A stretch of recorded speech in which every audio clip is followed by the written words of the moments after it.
Hi guys, and welcome back to my channel with Readings by Circe with your girl Becky, here bringing you guys day number 15. We are officially halfway through this challenge and I'm so proud of each and every one of you guys. You deserve a round of applause. Give yourselves a pat on the back because you guys have done such an amazing job. Yes, it is true. I'm a little bit different today. Why? Because I feel so much better. I actually went through shedding this morning. I had a moment where a very deep childhood belief came rising to the top, and I spent probably a good 30 minutes crying my eyes out, guys, and realizing about this wound and what it was, and being there for my inner child and telling my inner child that it's okay. It's okay that you felt this way. It's okay that you experienced this. We're no longer experiencing that. And while things may feel like they're that way, we're not that person that we needed to be back then to protect ourselves from something that isn't actually going to hurt us. And it was just good. It felt good to get this out. It felt good to be in this space, and it felt good to heal this wound of mine. And I realized that it was so necessary. If you guys caught yesterday's tarot reading, yes, I feel like sometimes they do apply to me as well. Not always, but I do feel like there are moments or messages that come through for myself as well. So if you guys are shedding, welcome to the club. You are not alone. So we're just going to say that.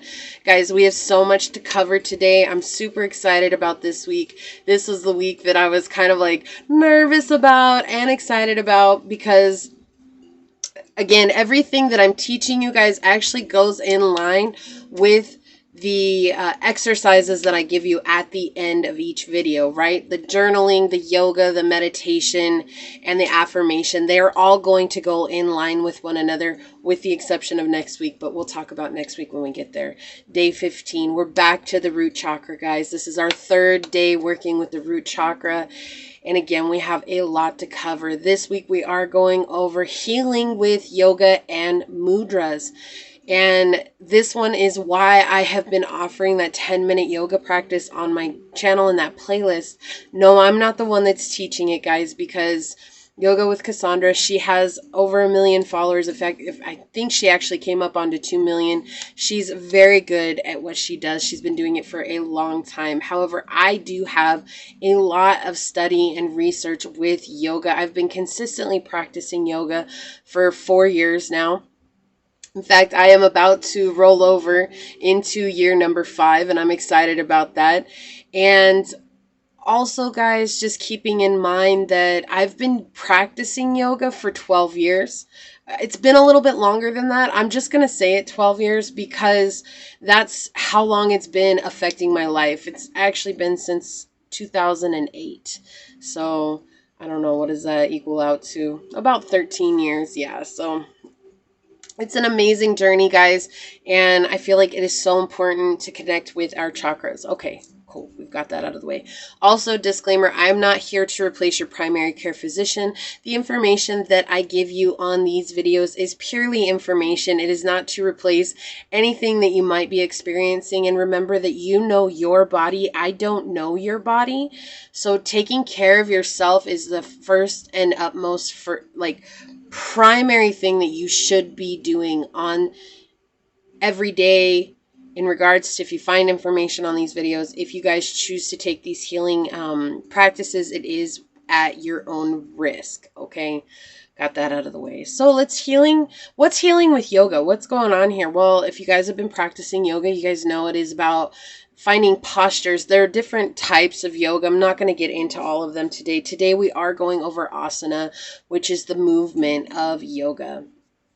So there's certain poses that will help you guys connect with the different chakras in your system, right? And I feel like this is really dark. Let me move this a little bit. Sorry. There we go. That's a lot better.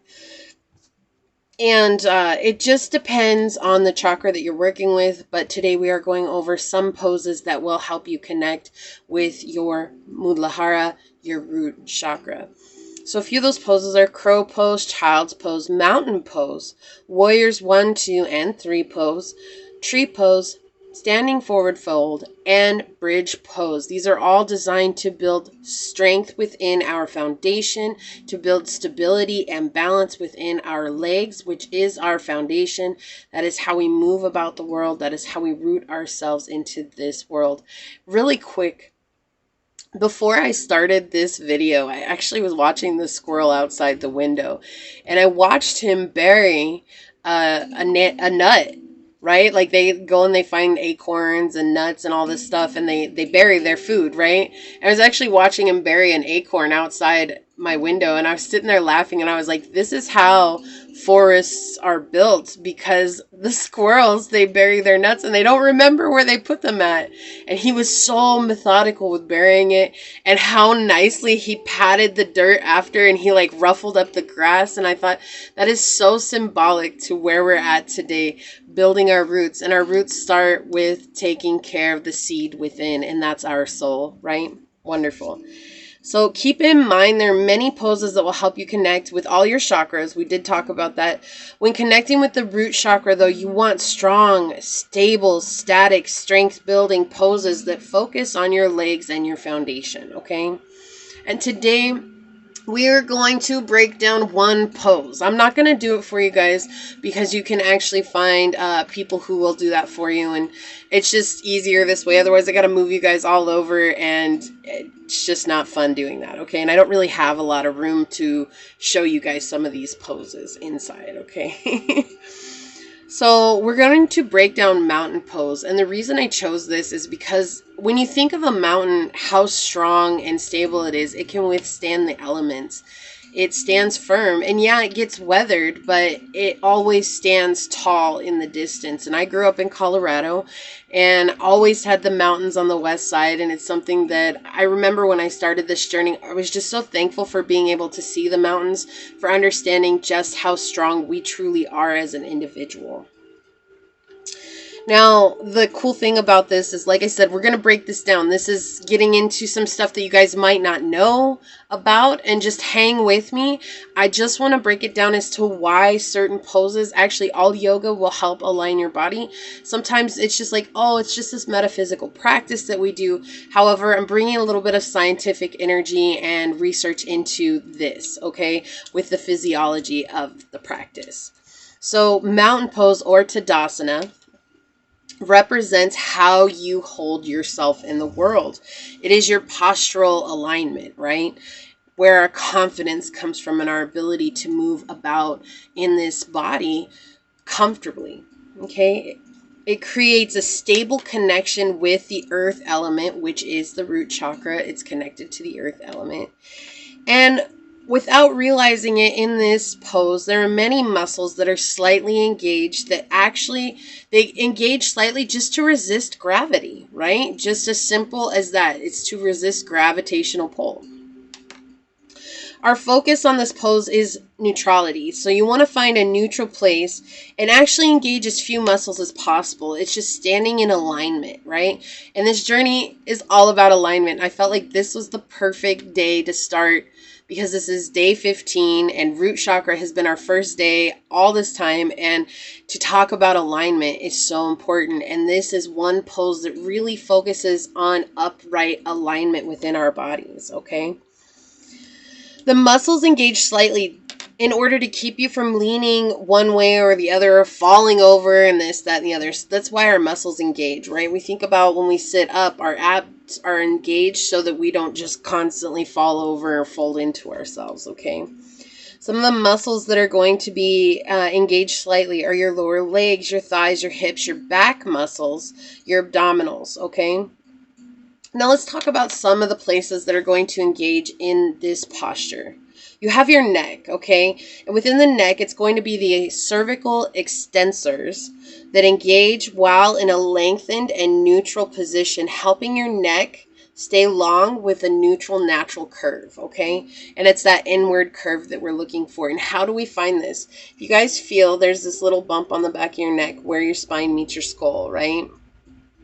And you guys want to push that part of your head almost like you have a string tied to it, and someone is pulling your head up at the same time, slightly tipping your chin down, okay? And this is actually creating a natural curve in your neck, and it might feel weird. Why? Because everybody is like this, and we're oftentimes slouched into ourselves because we're constantly on the computer, we're constantly sitting down, we're constantly on our phone devices, okay? iPads, iPods. I don't know if iPods are a thing anymore, but you have your iPhones, you have your just regular phones, whatever it is you guys use, constantly curving in, okay?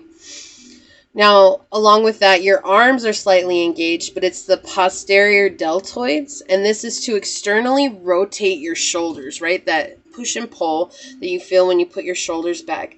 At the same time, while your interior deltoids stretch, and the supinator engages to face your palms forward, because when you stand in mountain pose, you want to face your palms forward, okay?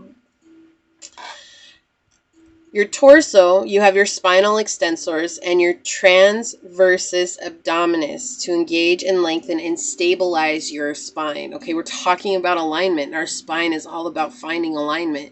A healthy spine means that we have a healthy life. I know this because I broke my spine back in 2015, guys. Okay.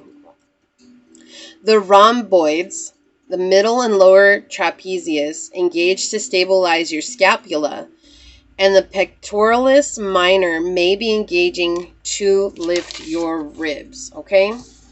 So again, that's like, it feels like when you stop and you think about this pose, it's like, it's simple, but when you're feeling your body and you're paying attention to where your body is, you realize there's all this push and pull and lengthening and contraction going on with all these different areas of your body. It's not just, oh, I'm standing in this upright position. It's not just being there. It's actually physically feeling what's going on in your body, so you know what's going.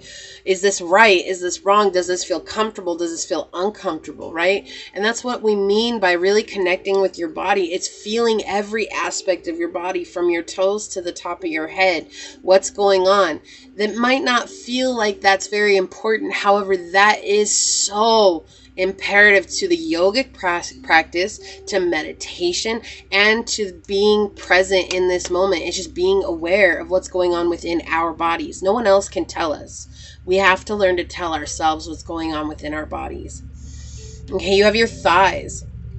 Your standing thighs are slightly engaged, and this also helps the gluteus maximus and the tensor fascia latae stabilize around your hips, and your quadriceps extend and stabilize your knees. And this is also where your hamstrings engage slightly while resisting that gravitational pull. With the lower legs, you have the tibialis anterior and the calf muscles engaging to resist gravity in a neutral position, which also stabilize into balance as you subtly sway back and forth or side to side, right? Because when we're comfortable in this pose, we're not like stiff. You don't want to lock your knees. You want to be comfortable in this neutral position, and naturally you're swaying, okay? Now the alignment, your bones are stacked with your weight back towards your heels, okay? You avoid locking your knees, which I was just talking about, and your spine is gently elongating and maintaining a neutral curve. Sometimes I will fight with the front of my thigh on my left side going numb, and I've had sciatica pain and situations for a while, and I know that that's connected to the sciatic nerve. I do a lot of sitting. Even though I practice yoga nearly every day, I still do a lot of sitting, and that still puts a lot of pressure on the sciatic nerve, right? However, standing in mountain pose can help alleviate that. So if you guys are dealing with low back pain, this is a gentle way to really engage your posture to help realign your body, which can help with that back pain, okay? And that is just my own personal experience. There are many other poses that will help with back pain as well. Gentle yoga practices are good for low back pain, but just make sure that you guys pay attention to your body. And if it hurts, stop. Don't keep going, right? Like, we're not pushing past pain. We're trying to stretch, and stretching is a different sensation than going into just trying to go beyond the pain, right? That's not what we're trying to do here. Mountain pose is an opportunity to find a stable and structured foundation. Now, when it comes to mountain pose, you think about your breathing with your posture, right? Slouching, when we slouch into ourselves, it creates a limited space for your lungs, thus restricting your lung capacity, along with the movement of your diaphragm, which puts us into that fight or flight mentality. So if you were slouching all day long, how do you think you're approaching life? You're approaching it from this place of like, oh my gosh, I'm so afraid I can't do that. Or you're going to fight for your right? Like, oh, you don't know what you're talking about. So you're either fleeing from fear or you're attacking from fear because you're slouched, and our breath is connected with our fight or flight, right? It's like when we breathe freely, we're able to see things from a different perspective. So coming up into mountain pose and opening up your lungs and your posture will help with that, okay? Now, in yoga, when you think of this, if you aren't breathing well, your prana, your life force, your vitality, your vital energy isn't flowing well, right? The vitality within us, it's not flowing. In physiology, which is the science aspect, if your respiratory system isn't efficient, neither are your cardiovascular, your digestive, your endocrine, or your nervous systems. So, breath is kind of essential to life. I mean, if we're not breathing, are we really alive? So, just thinking about it, guys, really. Breath is so important to every aspect. If you guys are having a hard time in life, if you're anxious, you're nervous, you're depressed, the first thing that we are taught to do in yoga is turn to our breath. And I feel like this is something that we need to teach everybody, is that no matter what you're going through, even if you're excited, turn back to your breath. Why? Because there's something about your breathing that will help you guys traverse every aspect of your life. Yes, there are other tools, which is what I'm giving you here in this 30-day journey. There are many other tools that go along with this journey as well, but breath is the number one most important thing that you can turn to at any aspect of your life. If you're having a bad day, turn to your breath. If you have a moment of panic, turn to your breath. If you have a moment of anxiety, turn to your breath. If you have a moment of rage, turn to your breath. You will be surprised at how much better you will approach life and how much more calm you will approach life when you take 10 deep breaths in and deep breaths out. This will change your life, okay? Standing up tall helps your body to function properly. So put that chest out, guys, and stretch your stuff because you deserve to function properly, and it's connected to your confidence. So get it, got it, good. All right, guys. With some practices, some practices will tell you guys to have your feet together while standing in mountain pose, okay? However, having your feet hip width distance, okay? And it's not what you think is hip width distance. Hip width distance is taking two fists, putting them together and putting them in between your feet, and your feet are straight forward, right? This is hip width distance for people, okay? And this is an easy way to measure it. It actually might be more stable. Keeping in mind, why did they have their feet together? Because it was originally practiced and designed for pre-adolescent boys and men who had narrower hips. It is now predominantly practiced by women who are known to have wider hips. Why? Because of the birthing canal. Okay, so you think about this. This is in regards to the Q angle, which is the angle from our hip to our knee, right? And I'm sure there's a much more scientific name for that, but it is called the Q angle. And men and children have a smaller Q angle, which is at 12 degrees, and women actually have a 16-degree Q angle, okay? Now, when you're focusing on this, you want to focus on the pressure points on your feet, right? We're moving our way down. We're moving from the top of the head down to the feet because we're dealing with the root. So let's get into the root. How do we root this posture into the physical realm? Focusing on your pressure points. Your feet are your foundation and your connection to the earth plane. Okay, there is balance between giving and receiving. Now with the mountain pose, there are 3 pressure points of your feet that ground down, and you want 2/3 of your weight back on the heels when you press down the big mound and the pinky edge of your toes. Okay, you want to really focus on pushing down that big part. I know I'm showing you on my hand, but that big part on right underneath your big toe and the pinky edge of your foot. You want to press those down and then put most of your weight back on your heels. Okay, thinking about this, Romans built bridges and out of arches, right? In arches, knowing the structural sound elegance of this shape.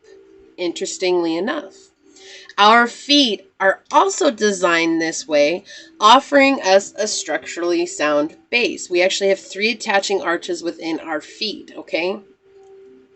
Now, the arch is activated when the pressure points are activated. Those 3 pressure points, the big toe mound, the pinky edge of the foot, and putting 2/3 of the weight on the heel, you will automatically activate your arch.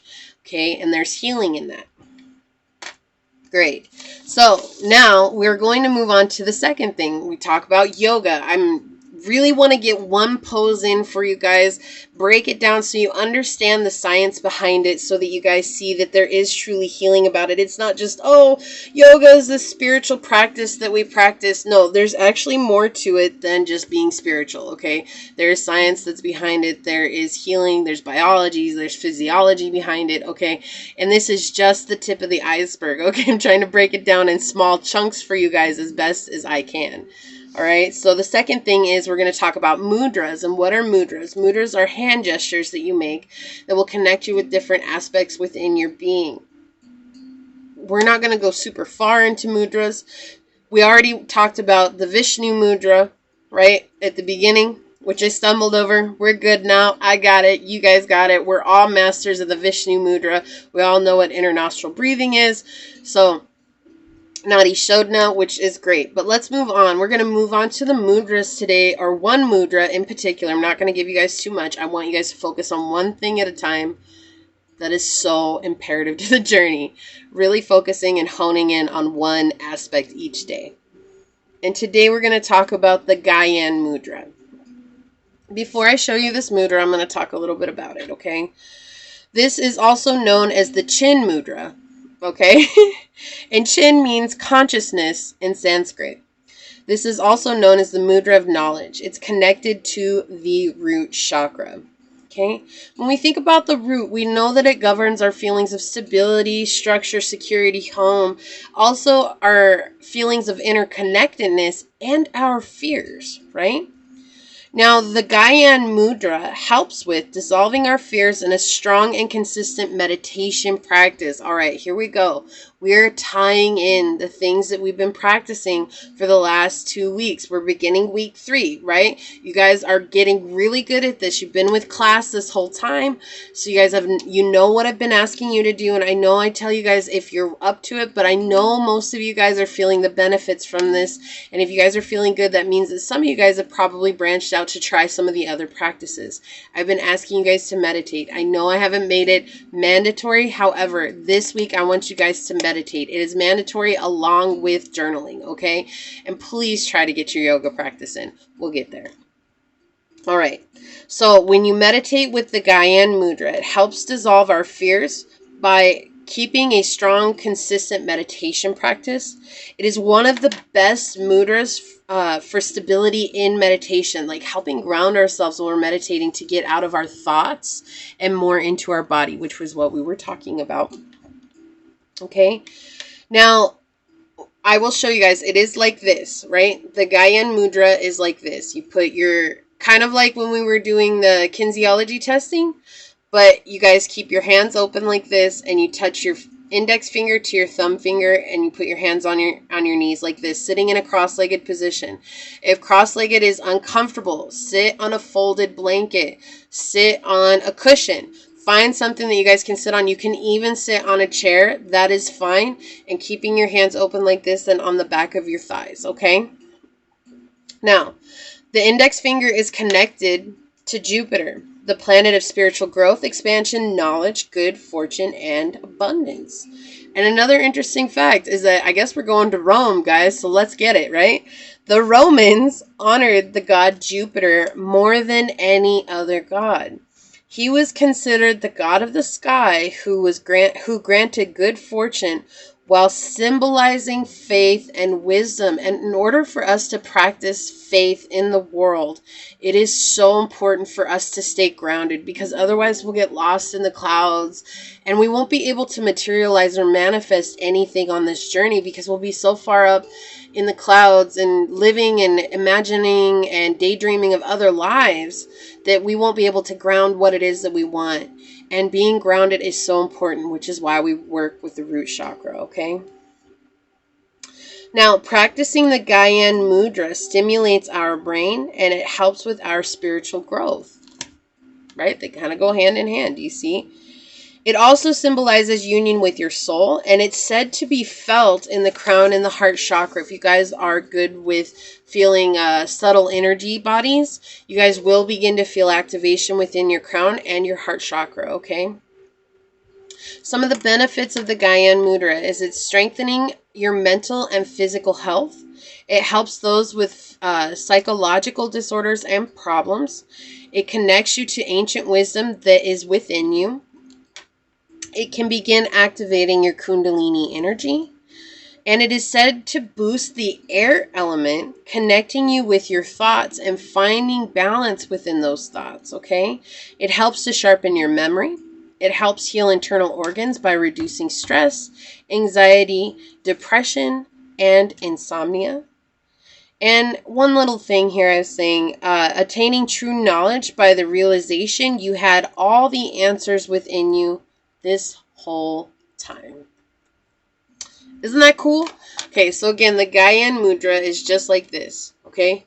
You're going to make two okay signs. You don't have to like press them together all hard or anything. You just touch your index fingers to your thumbs like that. Relax your hands and put them up like this on your thighs while meditating, while chanting at the end of your yoga practice after Shavasana. You know, so when you're sitting up in cross-legged pose, you guys can sit on your knees if you're comfortable sitting on your knees. If you guys need to sit on a cushion or on a block or in a bolster, anything like that that helps you guys get into an upright position so that you can again stabilize your posture and meditate, okay? I would recommend trying this for at least 10 minutes. Now, they do say to try and maintain this for 30 to 45 minutes. I'm not going to ask you guys to do that. If you guys are practiced enough to do that, please, by all means, try that, okay? However, if you guys are still beginning on this journey, you guys doing 10 minutes will offer a world of benefits for you, okay? Now, I want you guys to journal. I'm so glad we got through that because there's so much to go over, guys. So much to go over. Okay, I want you guys to journal. And your journal question today is, at this moment in my life, do I feel safe? Have there been times or a really specific time that I didn't feel safe? Maybe a time when I did feel safe. Explain both of these deeper, okay? And I want you guys to check out that 10-minute yoga. The playlist is on my channel for you guys to peruse, and that will be there. Finding a root chakra meditation. You guys can use the same meditation that we have used all this time. I'm not telling you guys to change it. Keep using the one that you found that works for you. You guys will get the benefits from it. And while you guys are practicing your meditation today, I want you to practice this mudra, the Gyan Mudra, okay? I want you guys to work with that today. And also your affirmation is, I overcome my fears and I face them head on. I overcome my fears and I face them head on. And again, our affirmation is not to convince ourselves this is true. It's just to find out how this resonates with us. If it does, if it doesn't, how it makes us feel. And to note that within your journals, okay? You guys got my journal here. We've come a long way. I'm filling it up. So I hope you guys are too. I hope you're noticing a change on this. Like I've explained at the beginning of this video, I am definitely shedding. I am definitely experiencing healing. And if you guys have moments where you experience a lot of emotions all of a sudden, don't freak out. This is what they call shedding. If you guys have been on this journey, you know this. If for those of you that this is new, this is a part of the journey where you guys are just releasing stored energy. It's been compartmentalized and now it's getting freed, right? We're freeing the chi within our body. And when you free the chi within your body, or the energy, the prana, that vitality, when it starts to move, it starts to bring up old things with it. And guys, even though I've been on this journey for a long time, this is why I say it's like not about healing your whole being within a month or within a week or within a year or within whatever. It is a lifelong journey. This is a lifelong journey. And are you willing to dedicate this journey to yourself and really commit to yourself to finding who you are within this lifetime? It's not about finding it in a year or 2 years or 5 years or 10 years. It's your whole life. This is a dedicated practice, and that's all it is. It's just a practice. It doesn't mean there's anything that's perfect about it. It doesn't mean that you have to be perfect. It just means you keep showing up, okay? Excellent, guys. This is what I have for you. If this is resonating with you, hit that thumbs up button down below. Leave me a comment. Make sure you guys have the notification bell set. These videos come out every day at 2 p.m.